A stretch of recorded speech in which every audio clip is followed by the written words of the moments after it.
بسم الله الرحمن الرحیم. با سلام خدمت شما عزیزان بیننده شاهد ویژه برنامه زنده هستید. امضای توافق بین ایران و آمریکا یا هدیه روز تولد دونالد ترامپ در امروز روز تولد دونالد ترامپ هست و در چنین روزی که خب به هر صورت موکول شد به یک روز بعد، این امضایی که به عنوان هدیه روز تولد دونالد ترامپ مطرح شده فضا رو بسیار متشنج کرده و میتونیم بگیم وارد فضای سیاسی کشور وارد یه مرحله جدیدی شده که خب همزمان با امیدها برای کاهش تنش‌های بین‌المللی که میتونه این شرایط خوبی برای کشور رقم بزنه، اما در 24 ساعت گذشته گروهی از هواداران رژیم این توافق در واقع رو خوب اتفاق خیلی خوبی دونستن و اون رو برای در واقع راهی برای کاهش فشارهای اقتصادی، سیاسی، امنیتی دونستن و معتقد هستند که این امضای توافق هرچند هم به نحوی مصادف است با روز تولد دونالد ترامپ میتونه از گسترش بحران جلوگیری کنه و ثبات رو به کشور بازگردونه. خب از اون طرف جمع دیگری از منتقدان این را به عنوان یک شکست و یک خفت و خاری تلقی کردن که این چنین اتفاقی در واقع صورت بگیره و گفتن در 40 روز ما در خیابان آمدیم که الان بگیم خب تا حال همه اشتباه بود، یعنی برگردیم به همون چیزی که قبلا بود، رهبر و بیت رهبری و منفیها از دست دادیم تا اینکه برسیم به همون جایی که قبل از دست دادن بیت رهبری بود، یعنی این 40 روز جنگ و این همه تلفات برای چیزی بود؟ برای این بود که دوباره برگردیم به ما قبل، چون وضعیتی در توافق چیزی که صورت گرفته خب همان حرفی بود که قبل از جنگ بود و الان با این همه تلفات، از بین رفتن علی خامنه‌ای و هر کسی که در بیت رهبری بود و قطع شدن مجتبی خامنه‌ای، همه اینها مثل که یه خوابی فقط بود. دوباره جریان برگشت به ما قبل از این درگیری ها. این اختلاف دیدگاه ها در شبکه‌های اجتماعی و فضای عمومی بازتاب گسترده‌ای داشته. بحث‌های بسیار داغی رو میان حامیان و مخالفان این توافق در واقع برانگیخته. خیلی از تحلیلگران معتقدند که این تحولات اخیر در واقع نشان میدهد که سیاست خارجی و امنیت ملی همچنان از مهمترین مسائلی است که در کشور میتونه زمینه اختلاف و درگیری رو بالا ببره. آیا کسانی در خود رژیم هستند که بتونن این شرایط رو کنترل کنن؟ وضعیت و الفاظ توهین ها در بین طرفین بالا گرفته. بعضیا معتقد هستند که این اتفاق بسیار اتفاق تلخ و سیاهی برای رژیم جمهوری اسلامی ایران رقم خورده. از اون طرف معتقد هستند که بعضیایی که در واقع موافق و استقبال کردن از این توافق معتقد هستند راهی دیگری برای رژیم باقی نمونده و چاره دیگری وجود نداره. اگر اجازه بدید ما در این برنامه مصاحبه‌ای که با جناب آقای مهدی نخل احمدی تحلیلگر مسائل سیاسی خواهم داشت، در لابلای برنامه کلیپ هایی که وجود داره که نشان از این اعتراضات گسترده داره و بسیار در واقع خشم هم بالا گرفته، ما این کلیپ ها رو هم پخش کنیم. خیلی ها بسیار خشمگین و عصبانی هستند بابت این اتفاقی که صورت گرفته. به عنوان مثال کلیپ های زیادی وجود داره که از افراد سرشناس هستند و همچنین عموم مردم. اگر این کلیپ رو هم نمایش بود آخر ممنون میشم.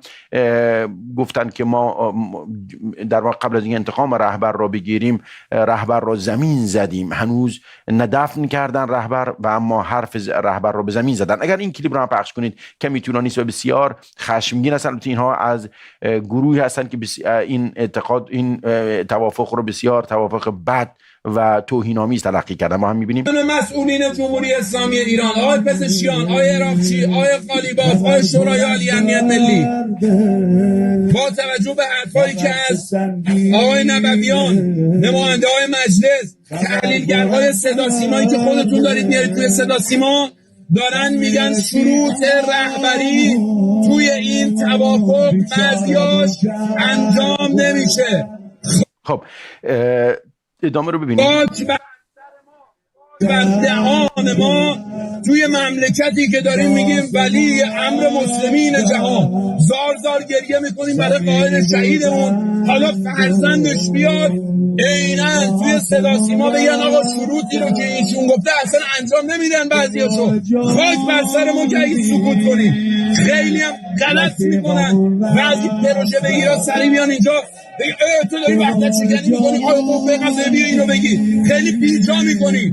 ما داریم پیام رهبرمون رو مطالبه میکنیم، کلام رهبرمون رو مطالبه. خب بسیار ممنون. هر کدوم از طرفین معتقد هستند که اونها پیام رهبر رو دارن مطالبه میکنن. اونهایی که میگن مذاکره امضا شده، حالا در سال روز تولد ترامپ باشه یا نباشه، این پیام رهبری است. اونهایی که میگن ما مقاومت خواهیم کرد و تا آخرین قطره خون ایستادگی خواهیم کرد، هر چی میشود تا بشود، اینم میگن پیام رهبری است. هر کدوم از طرفین پیام رهبری میدونن. ضمن ارسلام جناب آقای نخل احمدی عزیز، میریم سراغ اصل بحث. این قضیه‌ای که امروز شروع شده، هر کدوم از طرفین میگن پیام رهبری این هست.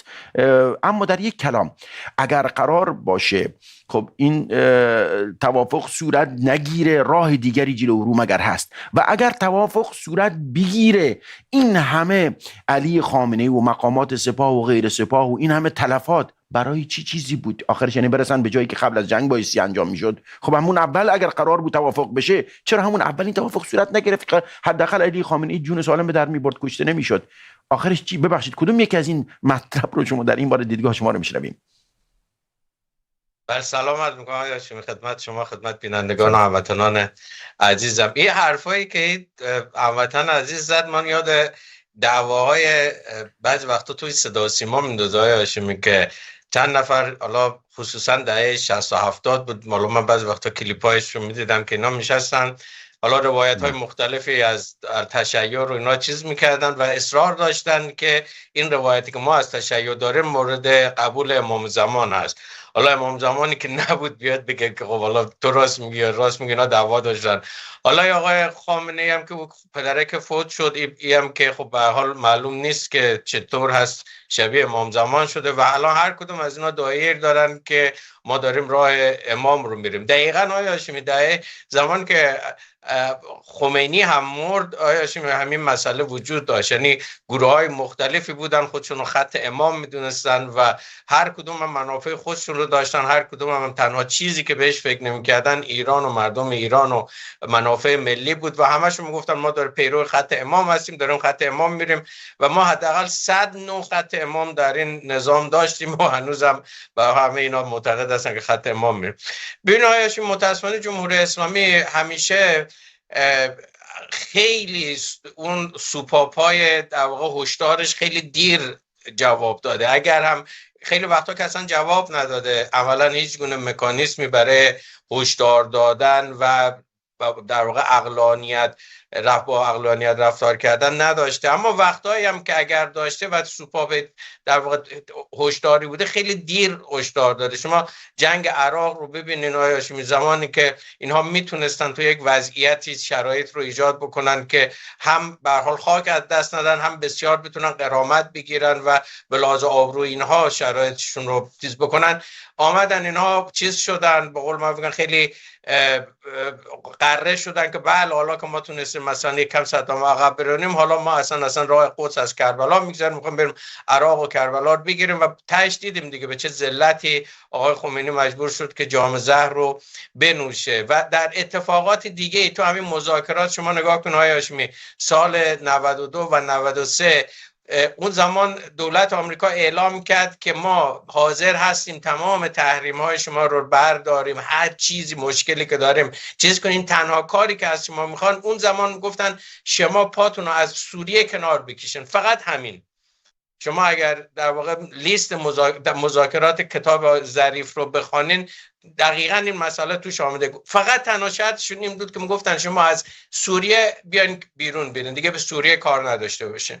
آقا خامنه‌ای گفت سوریه برای ما نمیدونم فلان هست، برای ما معبد هست، سوریه نمیدونم فلان چیز هست، کنار نکشتن. و امروز نگاه کنین شرطایی که امروز آمریکا میاد میذاره، نه برای رفع تحریم ها، برای اینکه مذاکرات بکنه با اینها، چه شرطهایی هست. به قول شما نه الان، از دهه 80 که مسئله هسته‌ای به وجود آمد آقای هاشمی، اینها برای 400 کیلو اورانیوم غنی شده ای که همین الان حاضر خودشون میگن که تازه اینو به عنوان چیز امتیاز قلمداد میکنن که ما حاضریم در داخل خاک کشورمون این اورانیوم غنی شده رو رقیق بکنیم بیاریم روی 20% یا 3%. 2000 میلیارد تومان هزینه بار این ملت و این میلیارد دلار ببخشید بار این کشور رو این ملت کردن که ته داستان بعد از 20 سال برسن به اینجا بگن ما حاضریم این 2000 میلیارد دلار رقیق کنیم هیچی به هیچی. خب چرا؟ دلیلش چی بوده و چه چیزی دارن؟ خب تو وضعیت کنونی آقای هاشمی دو تا مسئله هست. یک مسئله ای است که از اول یک عده از به قول همین سردارایی که الان میگن بعد مذاکره بکنیم آمدن شروع کردن به صحبت کردن که ما پیروز شدیم، ما آمریکا رو در واقع به خاک کشیدیم، ناو هواپیما بر غرق کردیم، F-35 زدیم، این کارو کردیم، این کار کرد. خب یک عده متوهم شدن، واقعا الان توهم دارن که آقا واقعا اینقدر قوی هستن که میتونن آمریکا و اسرائیل رو شکست بدن، اونها رو نابود بکنن و ابرقدرت باشن.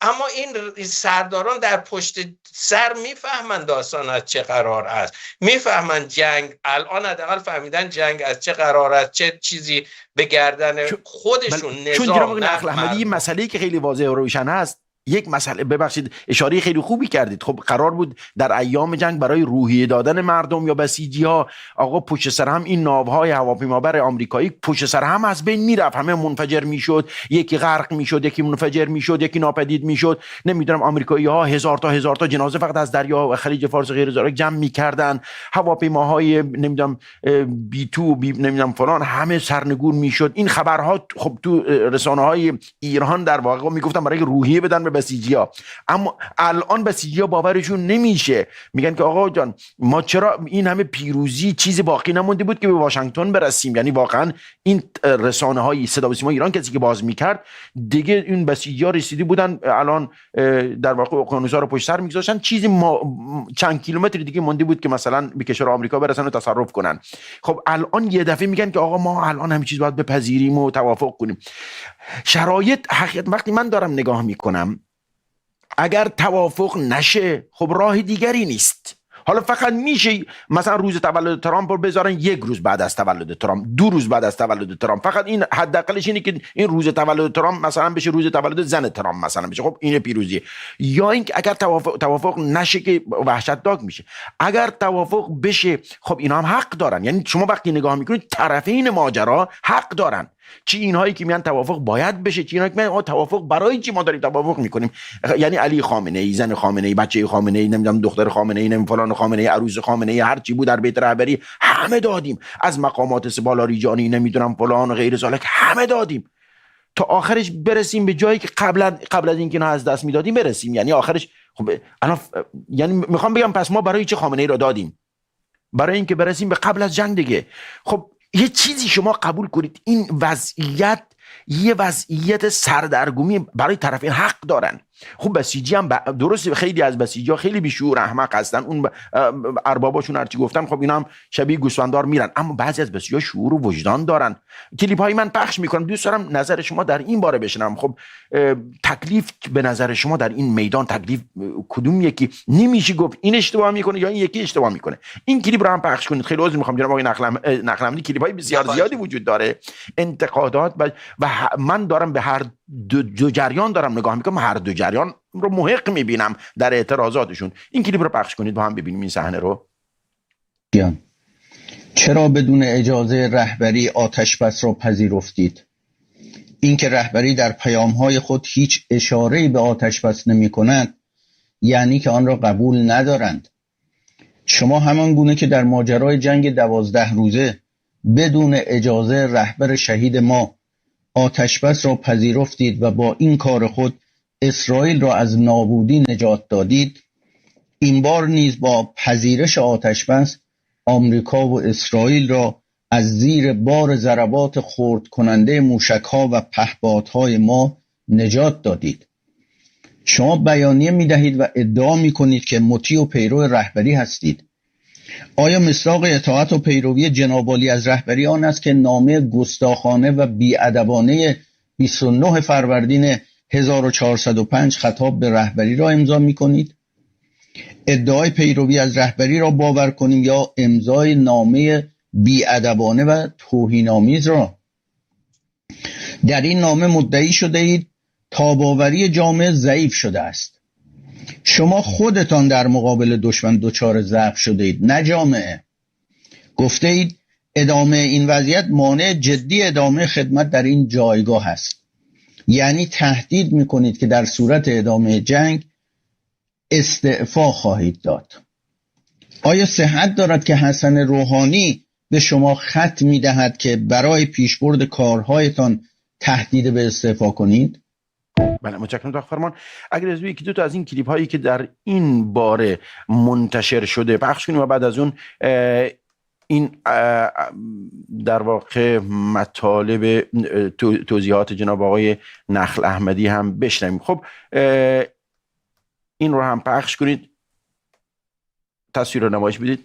حمید پارسایی از با هم میبینیم از شخصیت‌های در واقع بسیار متعصب. یک ساعت پیش ترامپ ملعون همین توییت به زبان انگلیسی آقای عراقچی رو تو صفحش بازنشر کرد. یعنی چی؟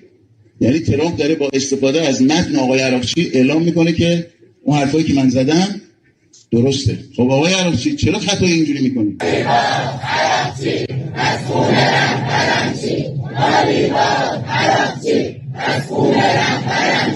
ببینید در دو جنگ گذشته مذاکره منجر به جنگ نشد، مقاومت منتهی به جنگ شد. متشکرم دکتر فرمان. یکی دیگر از این کلیپ ها رو هم پخش با عرض پوزش جناب آقای نخل احمدی و این هم معتقد است پیام رهبری، هر کدوم از طرفین معتقد هستند که پیام رهبری هست که اجازه جنگ را، اجازه این کار رو میده. این رو هم پخش کنید با هم ببینیم. ایشون خب شخصیت شناخته شده است. واکنش این دو شب گذشته مردم نشون داد که کاملا حساسن به کوچکترین کلمات و این مردم اینجا نمیدن فستیوال برگزار کنه که این بالا بخونه که حرف بزنین و خوششون میاد پرچم بچرخونن. دغدغه‌شونه، خون دادن. همه ما مردم خون خواهیم. فکر فراموش میکنیم؟ ضعف نشون نمیدیم. این همه شهید دادیم، رهبرمون شهید شده روی زمین، تو خونش، تو محل کارش. برای چی؟ برای اینکه بگه مثل لای و بای مثل یزید. یکی مثل من با یکی مثل یزید بیعت نمیکنه. ما خون دادیم. اگه قرار بود ببینیم اینا سرخم کو میرفتیم با اسرائیل میبستیم. آقا یه هفته جنگ اضافه مقدار پیدا میکرد پتروشیمیان نمیزدن یه خورده اضافه تر میکنه برقو میزنن. خب اگه اینجوری که اصلا 4 هفته قبلترش قطع میکردیم میرفتیم باشیم میبستیم داداش چی میخواد بیا بردو ببر که رهبرمون رو نزنن. بله متشکرم.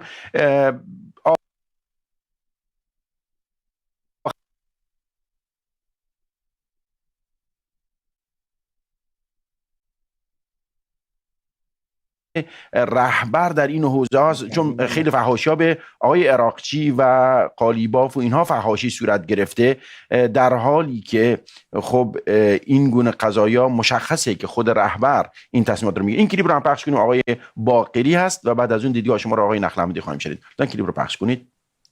کلیپ جناب آقای باقری. ما وقتی که مذاکره می‌کردیم من مسئول مذاکرات بودم، ولی مسئول سیاستگذاری و نظارت بر عرض به حضور شما که مذاکرات شهید شمخانی بودن، با ایشون مرتبط بودیم. البته گزارش مستقیم بعضا من خدمت رهبری شهیدمون میدادم، حتی تو دولت شهید رئیسی که یه بارش یادمه که شهید رئیسی از یه طریق مطلع شده بودن. بعد رهبر شهید در مورد اون گزارش من یه دستوراتی داده بودن. بعد شهید رئیسی من گفتن که حالا گزارش اگه به ما نمیدی اقلا دستورای آقا رو به ما بده، که من دستورای آقا رو روی کاغذی نوشتم تقدیم شهید رئیسی کردم. بله جناب آقای نخل احمدی، فضایی در داخل هر کدوم از طرفین رهبر، اینم رهبر، و فحاشی‌ها به عراقچی و قالیباف بالا گرفته الان. آیا واقعا خود عراقچی و قالیباف در این حد هستن که بتونن تصمیمات به این صورت تصمیمات فردی بگیرن، یا خیر دستور از بالاست؟ تکلیف چیست به نظر شما؟ این قضیه به کجا ختم پیدا خواهد کرد؟ بله آقای باقری یک صحبتاشون آخر نشون داده. خب به هر حال ایشون از در واقع وابستگان به آقای خامنه‌ای هست دیگه و یکی از مذاکره کنندگان ارشد بوده در دوره‌های مختلف در ایران. حتی شما اگر باز ارجاع میدم به صحبت‌های یا کتاب آقای ظریف که خب به هر حال میدونیم که ایشون به هر حال وزیر امور خارجه بوده، بخش زیادی از مذاکرات در طول دهه‌های گذشته، نه فقط در برجام، آقای ظریف به هر حال به صورت مستقیم غیر مستقیم چیز بوده، بارها در اونجا نوشته در دولت‌هایی که ایشون کار کرده در واقع یا منصب داشته، عملا هیچ وقت مخاطبش یا کسی که خبرها رو میبرده یا میورده یا دستور میگرفته هیچ وقت دولت نبوده و بیت رهبری و شخص علی خامنه‌ای بوده. الان هم داستان های هاشمی خیلی فرقی نکرده. الان ما دولت هیچ جایگاهی در ساختار جمهوری اسلامی نداره، پزشکیان هیچ جایگاهی نداره، وزیر امور خارجه هیچ جایگاهی ندارن. الان علی خامنه‌ای نیست، درسته، ولی یک هیئت یا هسته سخت قدرتی تو اون بالا هستن. مجتبی خامنه‌ای احتمالاً حالا مریض هست، مجروح هست، هر چی هست، اما به هر حال گفته میشه که هوشیار هست، میتونه یک سری تصمیم گیری‌ها بکنه. توانش خیلی نسبت به علی خامنه‌ای یا نفوذش یا اقتدارش کمتر است، اما به هر حال بیتی که الان زیر نظرش هست، اون بیت یک سری در واقع توان و قدرتی داره، میتونه چیز بکنه. سرداران سپاهی هستند در شورای امنیت، در خود سپاه پاسداران، در سپاه قدس، که اینها یک هسته مرکزی یا هسته سخت قدرتی تشکیل میدن که اونها هستن تصمیم گیری میکنن. این هسته سخت قدرت در زمان علی خامنه‌ای هم بود. تفاوتش این بود که در اون زمان علی خامنه‌ای قدرتش بیشتر بود، در این هسته سخت قدرت میتونست تا یک حدودی در واقع اون حرف آخر رو بزنه. الان اون هسته سخت قدرت مجتبی از قدرتش کمتر هست، این هسته یا اون فرماندهان و این سرداران هستن که قدرتشون بیشتر هست. عراقچی عملا آقای هاشمی بدون اراده و اجازه اینها اجازه نداره یک کلمه در فضای مجازی چیزی تایپ کنه یا حرفی بزنه. اصلا عراقچی رو آوردن در اینجا گذاشتن به خاطر که میدونن چقدر سرسپرده و مطیع هست. در دولت های پزشکیان های هاشمی یادتون هست که قرار بود ظریف رئیس وزیر امور خارجه بشه، خیلی هم سر صدا راه افتاد. در حال ظریف کسی بود انقدر برای پزشکیان مایه گذاشت، اون رو رئیس جمهور کرد. اصلا حرف بر این بود که ظریف قراره بیاد که بره مذاکرات رو انجام بده و تمام کنه بر اساس گفتار. چرا عراقچی آمد؟ به خاطری که این هسته سخت قدرت عراقچی رو انتخاب کرد، چون با عراقچی خیلی راحت‌تر بودن و عراقچی در واقع قبلا آزمون خودشو پس داده بود. زمانی که در برجام مذاکره میکردن، ظریف وزیر امور خارجه بود، همین عراقچی هم در اون گروه مذاکره کننده بود و الان شما اگر برین خاطرات یا صحبت‌های ظریف رو بخونین میبینین که چقدر ظریف و همین عراقچی با هم مشکل داشتن سر این مسئله که عراقچی خیلی وقتا در واقع کارهایی که میخواست ظریف انجام بده، مثلا یک چیز رو تصویب بکنه، بگه حالا بعدا میریم مثلا نمیدونم در ایران چیز میگم، نه اول بعد بریم نمیدونم با سردار فلان آقای خامنه‌ای اینا هماهنگ بکنیم بعد اجازه داریم چیز بکنیم. یعنی این عراقچی از همون ابتدا نماینده این هسته سخت قدرت بوده و چیز خود تعهد خودش و وفاداری خودش هم به اینا نشون داده. حالا عراقچی میخواد بیاد اونجا تصمیم گیرنده باشه که آیا ما با آمریکا در واقع صلح بکنیم یا نه، تفاهم بکنیم یا نه. این خیلی حرف خنده داره. یا حتی قالیباف گذاشتن آیا هاشمی اون وسط اون جلو گذاشتن، نه به خاطر حرف ترامپ. قالیباف یک چشم ابروی بوری داره، چشمای آبی داره، میگن آقا ببرن به عنوان تابلو که یکم آبرو ما بشه به جای اون سرداران کثیف. به خدا سردار کثیف زشت چیزی میگن حداقل وقتی که مثلا میخواد بره اونجا این طرف یکم آبرو ما رو حفظ بکنه. و الا قالیباف هم کاری نیست. فکر کنید مثلا قالیباف برای خودش چیزی هست. آیا شما هسته سخت قدرت هست اینا بله. خب آقای نقم ببخشید من این مثال رو میذارم، خودت رو بذار جای اینها، هرچند که این توهینه ولی خب به هر صورت برای اینکه بتونم پاسخ متناسب از شما بگیرم.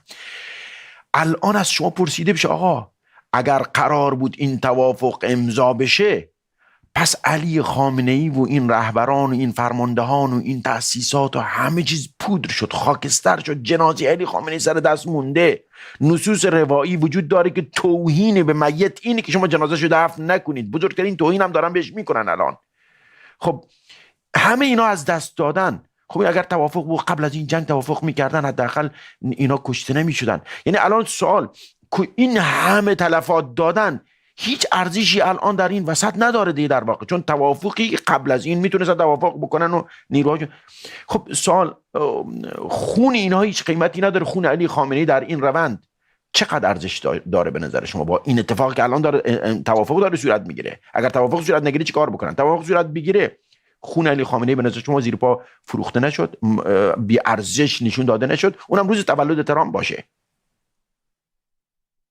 خب بی ارزش که میشه دیگه. حالا خدای شاءالله به قول شما هر چقدر آدم به قول با اینا بد باشه، خب این مسئله یک مسئله منطقی هست آقای هاشمی. ببینید یعنی این بی عقلی که این کل این ساختار به خرج داده، خب آخه اینا آقای هاشمی داستانیه که اینا هیچ کار اینا بر اساس عقلانیت نیست. مثل که یک روبای یک شیر جلوش وایساده، به روبا میگه آقا نرو جلو، مثلا یک پنجه بزنه تو ناکار میشی، بعد میگه نه بذار برم مثلا ببینم چی میشه، منم شاید یک پنجه بزنم ناکار، میره تا دستش بلند میکنه شیر یک پنجه میزنه این ناکار میشه، میفته، میگه ها راست میگی، کاش که از زودتر حرف تو باور میکرد. حالا داستانیه این جمهوری اسلامی تصورش برای بود که میتونه واقعا آمریکا و اسرائیل اینا رو چیز بکنه. آمریکا اومد زد علی خامنه‌ای رو کش، خیلی از اینا کش، الان دارن میگن که خب خیلی خوب راست میگه، اینا خیلی قوی بودن، اینا میتونن راحت ما رو بکشن، پس بریم چیز بکنیم، پس بریم صلح بکنیم یا به قول معروف میگن تفاهم بکنیم.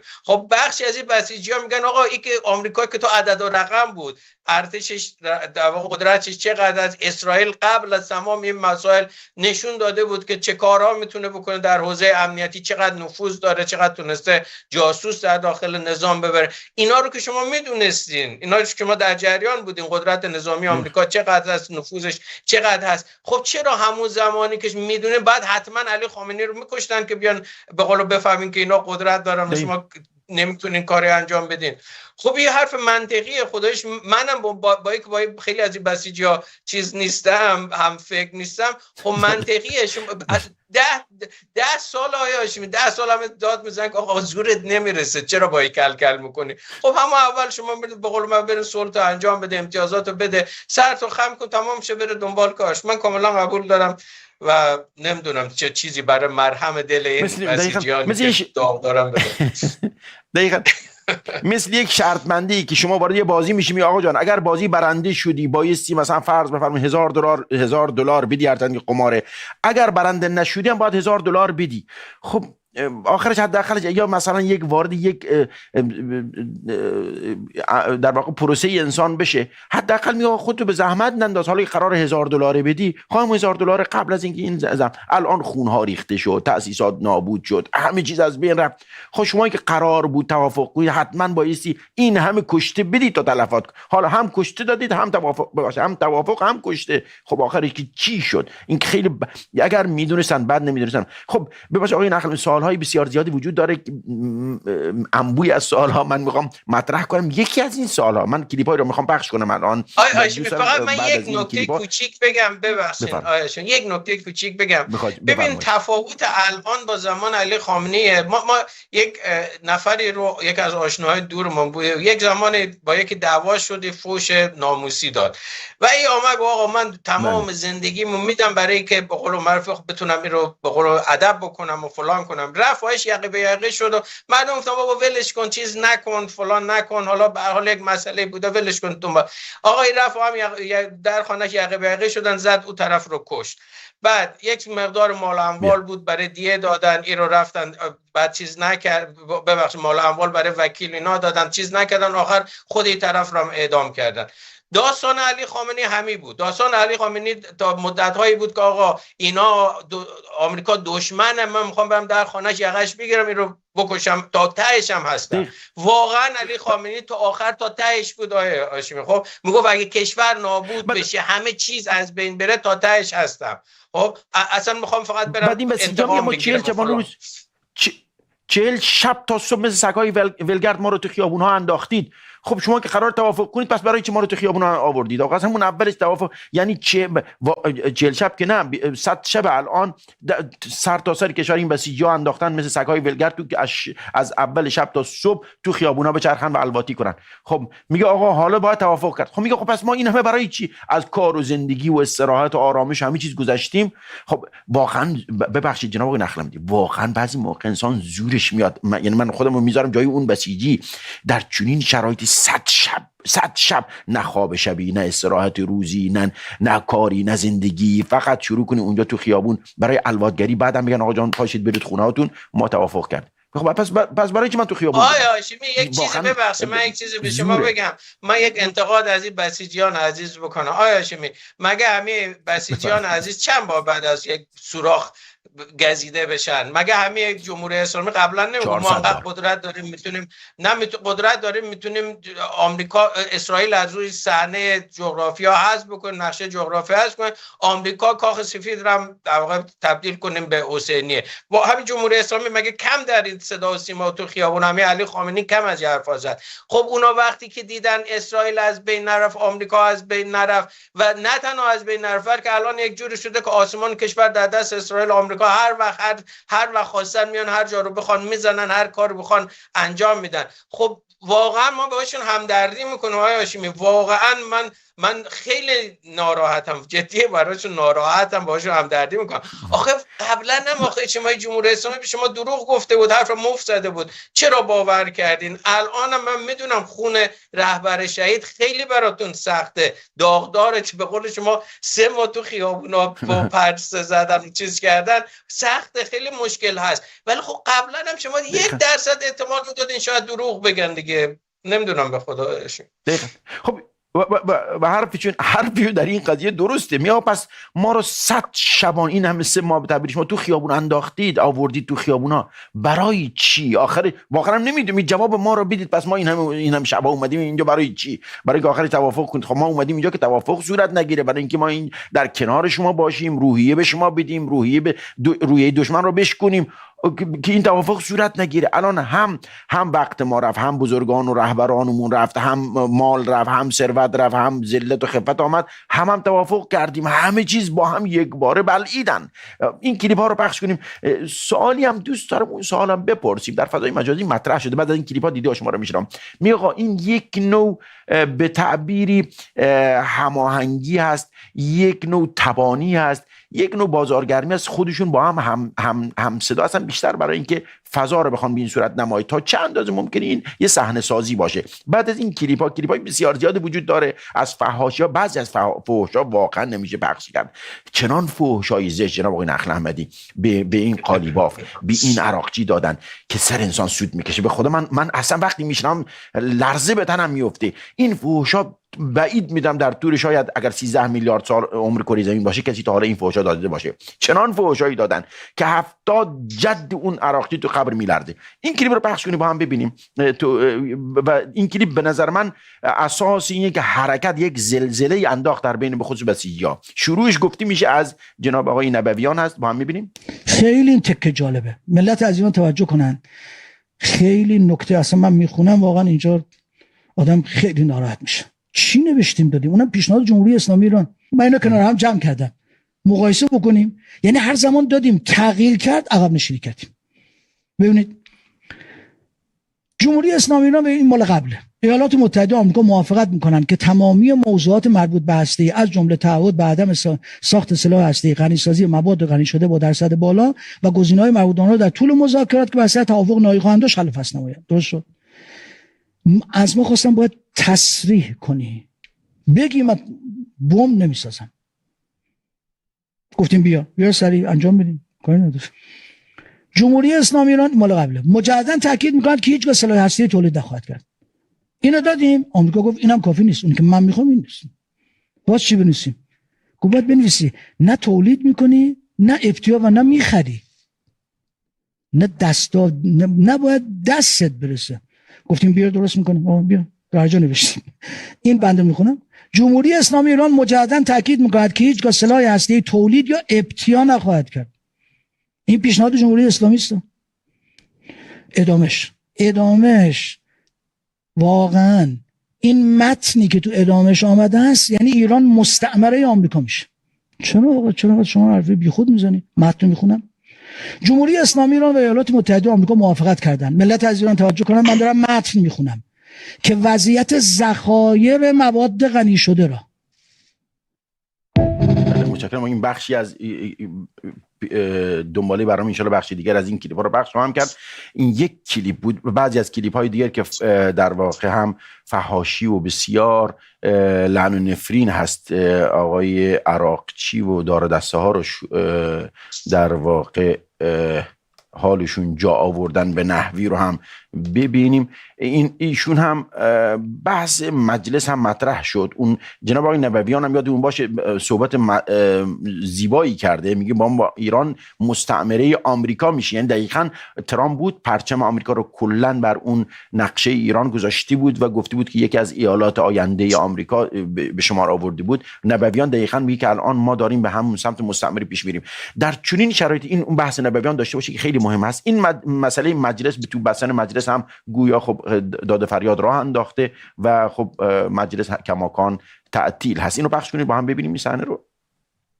تاریخ مجالس ایران ثبت خواهد شد، همونطور که به تو بستن مجلس ثبت شد. مجلس رو نه من تعطیل کردم نه آقای مقتدایی، هیئت رئیسه تعطیل کرده. شما باید فریادتون رو بر سر هیئت رئیسه بزنید، نه نماینده‌ای که اومده در جمع شما و از جنس شماست و میخواد توصیل مجلس. اداره مجلس در اختیار هیئت رئیسه است. من کلید این در رو ندارم، حراست اینجا از من دستور نمیگیره. اون سالن اونجا به دستور من باز نیست، من اونجا رو پلم نکردم. مجلس 290 نماینده مستقل از همن. پس اون نماینده‌ای که طرف مردمه و تعارف نداره و محافظه کار نیست، حسابش از دیگران جداست. در مطالباتتون توجه بکنید، مجلس رو یک سازمان واحد نبینید. اگه شما پشت نماینده مستقل و مطالبه‌گر نباشید، کسی جرئت نمیکنه بیاد تو جمع مردم صحبت میکنه، چون میگه برم اونجا تخطئه میشم. باید این رو توجه بفرمایید. تمام شهرهای کشور، حوزه‌های انتخابیه باید از تک تک نمایندگانشون بخوان این موج رو راه بندازید. آقای نماینده، وکیل ما، برو مطالبه کن بازگشایی مجلس رو. بله جناب نخل احمدی، ببخشید از بس انبوهی از این مطالب وجود داره.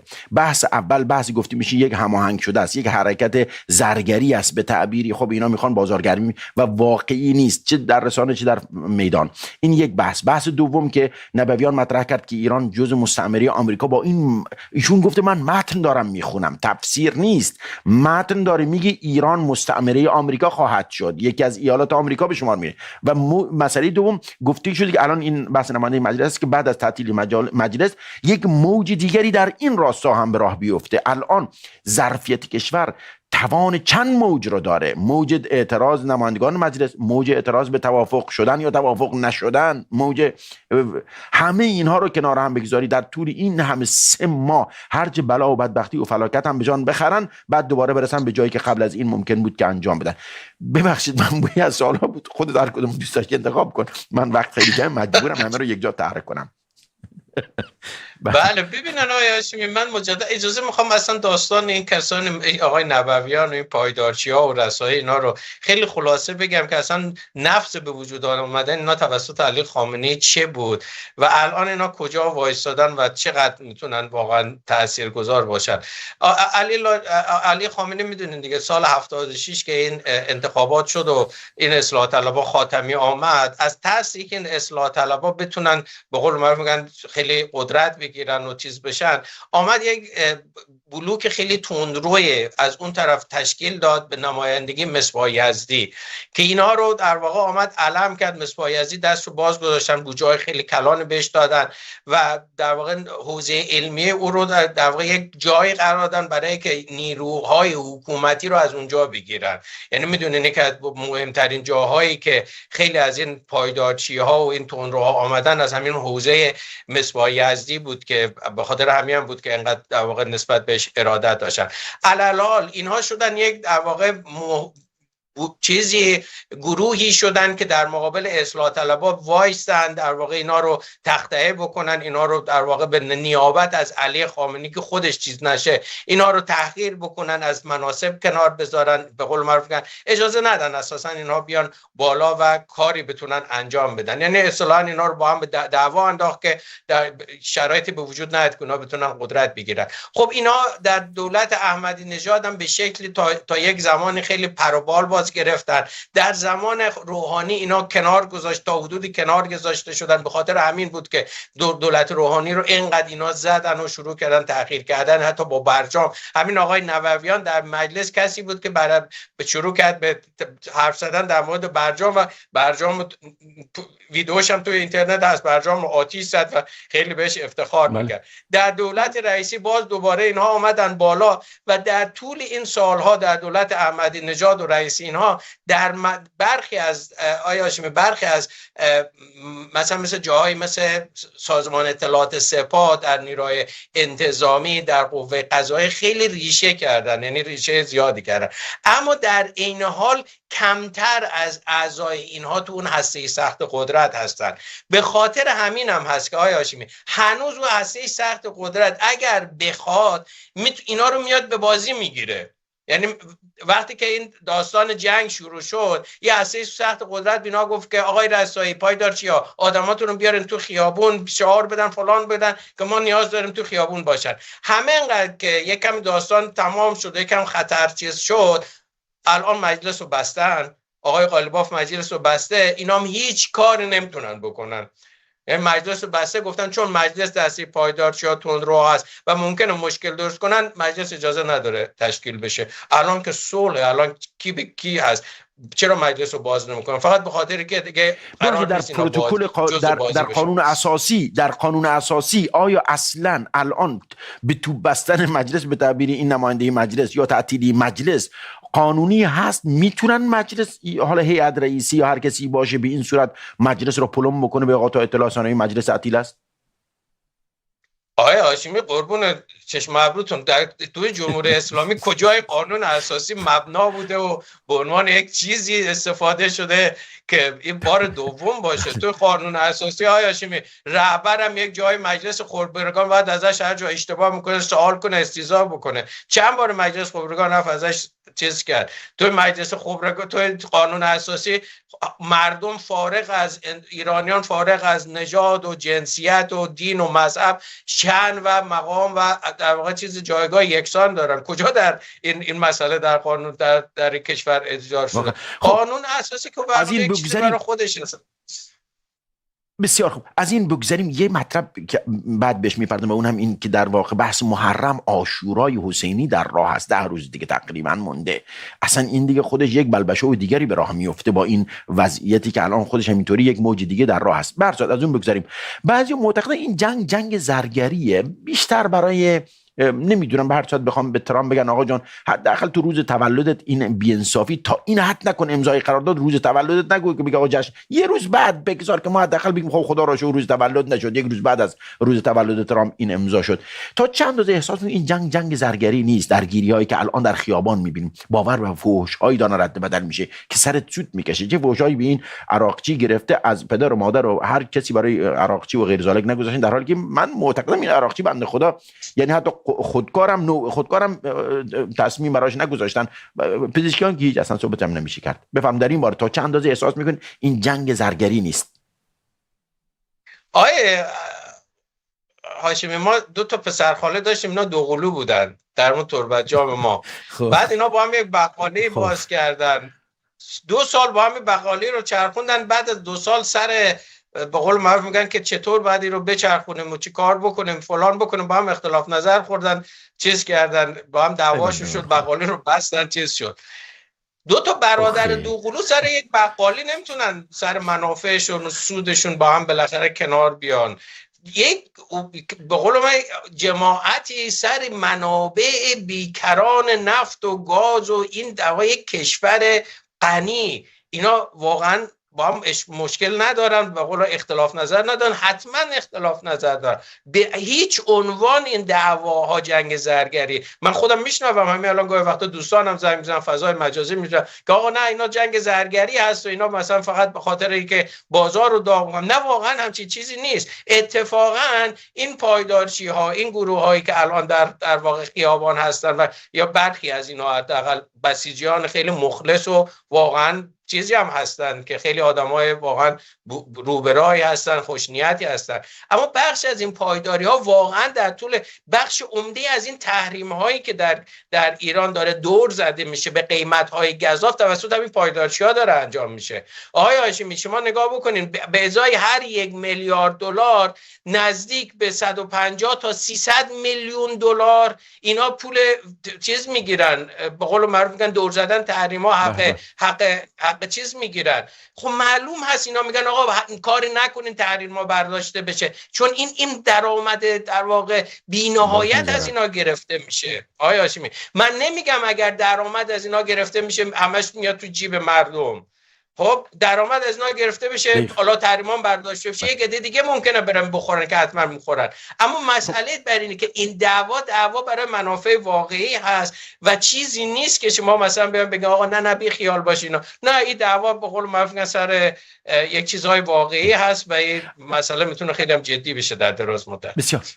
یک مطلب دیگه که واقعا مهم هست بعد از این مجموعه از این کلیپ هایی که وجود داره رو پخش خواهم کرد، دیدگاه شما رو میشنویم، برای کنترل وضع، چون وضع به هم ریخته است و واقعا طرفین جریان به نحوی حق دارن. من چشم پوشی از اونهایی که خب اهل منطق نیستن که هیچ نمیشه باشون صحبت کرد، اما اینایی که منطقی ان میگن آقا جان اگر توافق نکنیم، حالا رهبر دادیم، زن رهبر دادیم، عروس رهبر دادیم، دختر رهبر داریم، نمیدونم فلان رهبر دادیم، همه دادیم، هر چیزی بود هر چی بود نبود دادیم، همش رفت. خب الان اگر توافق نکنیم این چیزایی که هنوز ندادیم اینا هم باید بدیم تا بره. یعنی این هیچی دیگه باقی نمیمونه دیگه. شاید شما فرمودید که از 1 میلیارد نمیدونم 100 میلیون گیرتون میاد، آقا 10 میلیون هم گیرتون نمیاد، همین الان توافق کنیم این بپذیم. از اون طرف این میگه خب اگر قرار بود ما به این توافق انجام بدیم، خب چه لزومی بود این همه بلا و بدبختی و خفت و خواری و ذلت و همه چیز رو به جان بخریم تا آخرش برسیم. یعنی من دارم به قضیه نگاه میکنم، هر دو جریان محقن، هر کدوم میگه رهبر ما این گفته، رهبر این گفته، میگه آقا رهبر گفته که مذاکره نکنید، میگه این یکی میگه رهبر گفته مذاکره بکنید، هر کدوم هم رهبره. این کلیپ ها رو پخش کنید با هم ببینیم.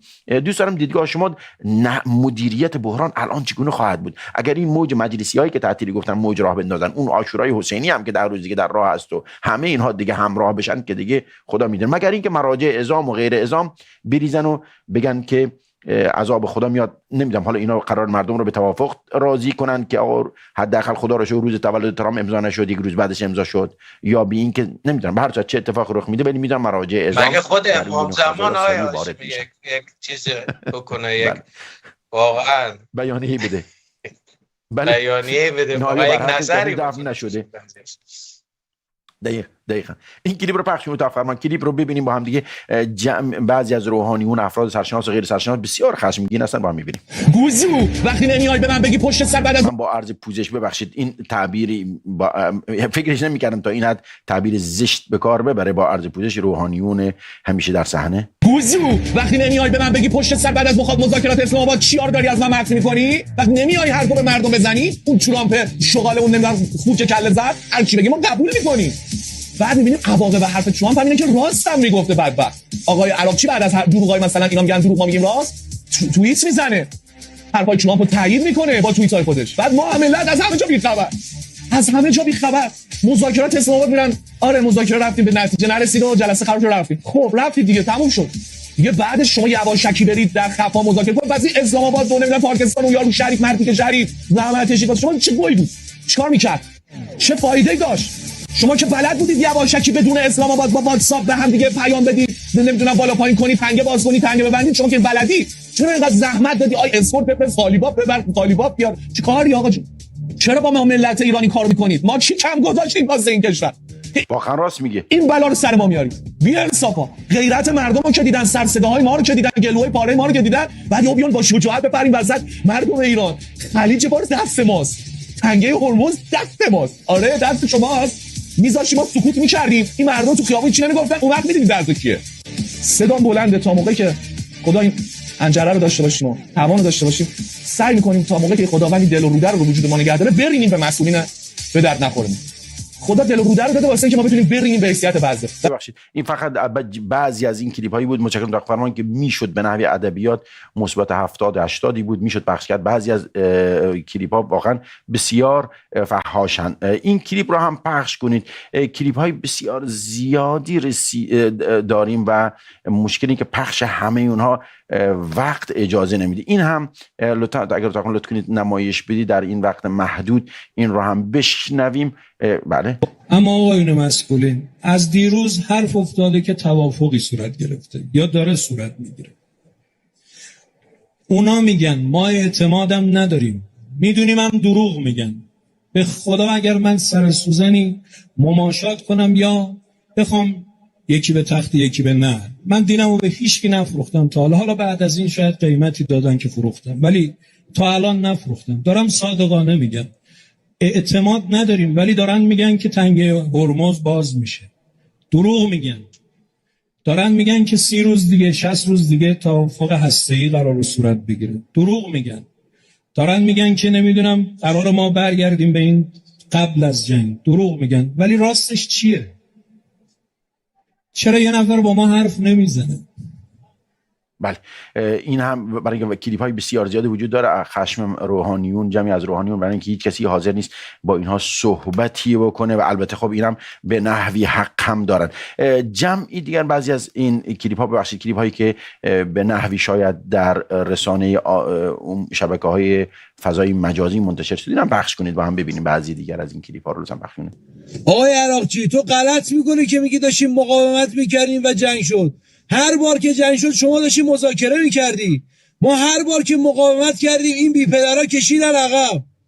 موقعی که پارس جنوبی رو زدن یه جاشو زدن، ایران تمام زیرساختاشون رو زد، زیرساختای نفتی رو که زد تو منطقه، سریع ترامپ اومد گفت اسرائیل غلط کرده، زده، اشتباه کرده و نباید بزنه و دیگه هم من نمیذارم بزنه. این نتیجه مقاومت اینه. آقای عراقچی میترسی برو کنار، وای نستا، مثل شهدا باش که نمیترسیدن. قرار نیست با ترس شما ما مملکت رو به باد بدیم بره. مردم بیش از 100 شب کف خیابونن که فقط به شماها اینو بفهمونن که میخوایم مقاومت کنیم و انتقام خون آقای شهیدمون رو بگیریم. بله متشکرم دکتر فرمان. کلیپ دیگری رو هم پخش کنیم. ببخشید جناب نخل احمدی، کلیپ های زیادی اومده و همه این کلیپ ها خب یا شعار مرگ برای علی عراقچی است، یا شعار مرگ آمریکا و اینها دیگه تقریبا به نحوی کمتر شنیده میشه به اندازه که شعار عراقچی و قالیباف شنیده میشه. خب اینا من نمیدونم آیا واقعا نمیدونن که عراقچی بنده خدا هیچ تصمیم گیر نیست در این قضیه. اینا پخش کنیم با هم ببینیم.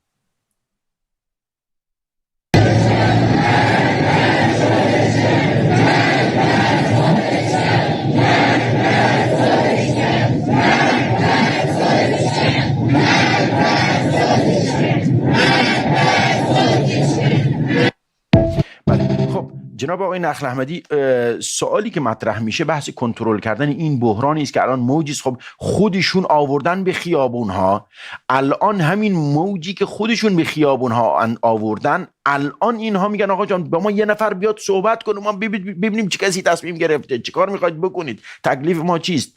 الان این بحران رو چطور به نظر شما میتونن مدیریت کنن؟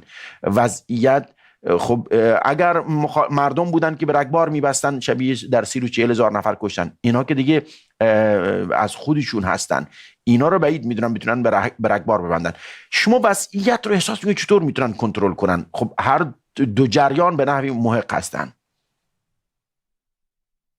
بله آقای هاشمی، اول اجازه میخوام در رابطه با اون مسئله همون توییتی که ترامپ چیز کرد از عراقچی که خیلی سر صدا رو انداخت. میدونی اصلا داستان این بودی که آقای هاشمی از زمانی که مسئله تفاهم نامه و شروط دو طرف مطرح شد، کسانی در آمریکا هستن که دنبالی هستن جنگ ادامه پیدا بکنه و توافق انجام نشه. در ایران هم که هستن دیگه، خودتون هم الان خیلی از چیزاشون و کلیپاشون و حرفاشون رو نشون دادید. کاری که اینا میکردن چی بود؟ هر وقت صحبت از این میشد که الان نشستن صحبت کردن در آمریکا، اینها در واقع حالا توی رسانه‌ها یا فعالینی که اینا داشتن نماینده بودن، اینا میآمدن میگفتن آقا شروط آمریکا، یعنی شروطی که آمریکا داده و ایران پذیرفته که باید کلا خلع سلاح بشه، تسلیم بشه، همه چیز رو بده، فلان بشه، جمهوری اسلامی تسلیم مطلق شد. از این طرف این چیزایی که توی جمهوری اسلامی بودن و نمیخواستن تجهیز بشه میامدن از خودشون در میآوردن که بله شروطی که ایران داده آمریکا پذیرفته، این که از خلیج فارس بره نیروهاش از کشور خارج کنه، اسرائیل رو دیگه به رسمیت نشناسه، نمیدونم ترامپ باید استعفا بده، تمام خسارات بده، یک چیزی که عملا یعنی آمریکا چیز مطلق شده، تسلیم مطلق شده.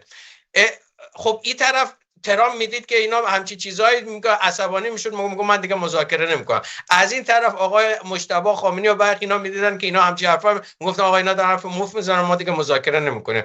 ترامپ اومد آقا جان این حرفایی که میزنین غلطه. خود ترامپ ادعا کرد که آقا ما جلوی در واقع یک سری گمان زنی هایی که درباره شروط این توافق است گرفتیم، فقط کاخ سفید باید اون شروط اصلی و واقعی رو از کاخ سفید باید بگیرین یا وزارت امور خارجه، هر جا دیگه منتشر کردن نادرسته.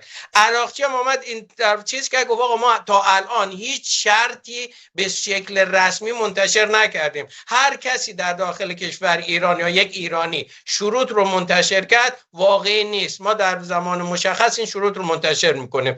این رو ترامپ دید خوشش آمد، این رو چیز کرد.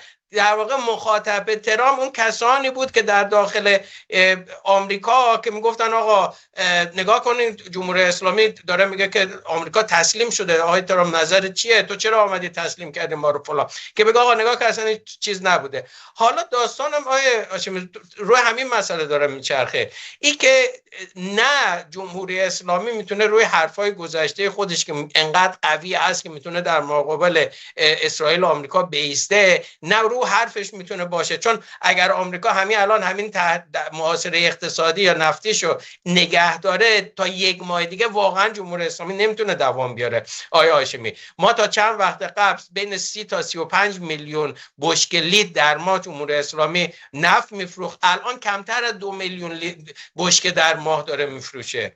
عملا همین الان دارین میبینین دیگه پول سربازا یعنی اعضای سپاه و در واقع نیرو انتظامی اینا رو ندارن بدن، هی دارن حواله میدن به ماه بعد. اگر توافق نکنن، ببخشید جناب آقای نخل احمدی عزیز، با این جریانی که شما گفتید اگر توافق نکنن خب تکلیف اینها چی میشه؟ راهی جز توافق براشون وجود نداره. حالا اسمش خفت و خاری و ذلت و نمیدونم بی آبرویی، راهی نیست. راهی نیست آقای هاشمی، فقط مسئله بر این هست که تکلیف دروغایی که قبلا گفتن ما خیلی قوی هستیم و میتونیم تحمل بکنیم و همه چیز داریم و همه چی تمام، این تکلیف باید روشن شه. راست و سینی باید بیان بگن چرا این دروغا رو گفتن، باید بیان بگن آقا چرا گفتیم ما قوی هستیم، چرا گفتیم ما میتونیم در هر شرایطی چیز بکنیم. چون این بسیجی هم حق دارن که باور کردن این دروغا رو، الان اینجوری مفت تو خیابون ماندن بیچارا.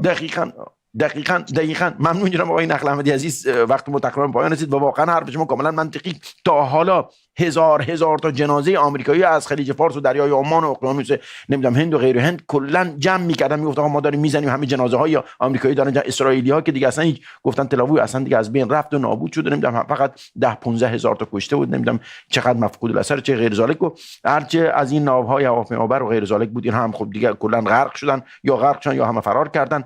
خب طبیعت حال اون بسیجی وقتی این اخبار صدا و سیما احساس و غرور بهش دست میده، حالا یک بار بگیم ما باید الان تسلیم بشیم، خب یا باید بگن اون دروغ بود یا باید این یکی برزد قضیه به همین. اگر تا این کلیپ رو هم پخش، خیلی عذر میخوام در وقت ما پایان رسیده. خب پس لطفاً بارکد یوتیوب بنده رو زیر فعال کنید تا این بارکد رو هم نمایش داده بشه برای بینندگان عزیز. ما به صورت هفتگی درس‌های علمی در یوتیوب شخصی بنده دارم، شما بارکد رو مشاهده می‌فرمایید، کافی است که موبایلتون رو در حالت دوربین قرار بدید، اسکن کنید و با لینک زرد رنگی که دیدی میشه شما به یوتیوب بنده وصل بشید و دروس علمی که هر هفته در واقع به صورت هفتگی گذاشته میشه بهره ببرید. از اینکه این برنامه رو دنبال کردید بسیار سپاسگزارم. یکشنبه ساعت 7 عصر به وقت تهران این برنامه پخش خواهد شد. موفق و سربلند باشید هر کجا که هستید و عاشورای حسینی آقای من در راه است. البته عاشورا قبل از اینکه حضرت حسین باشه عاشورا وجود داشت، مردم روزی میگرفتن، ولی به هر صورت امیدوارم که اتفاق بسیار خوبی برای ایران ما رخ بده. خدا نگهدار شما.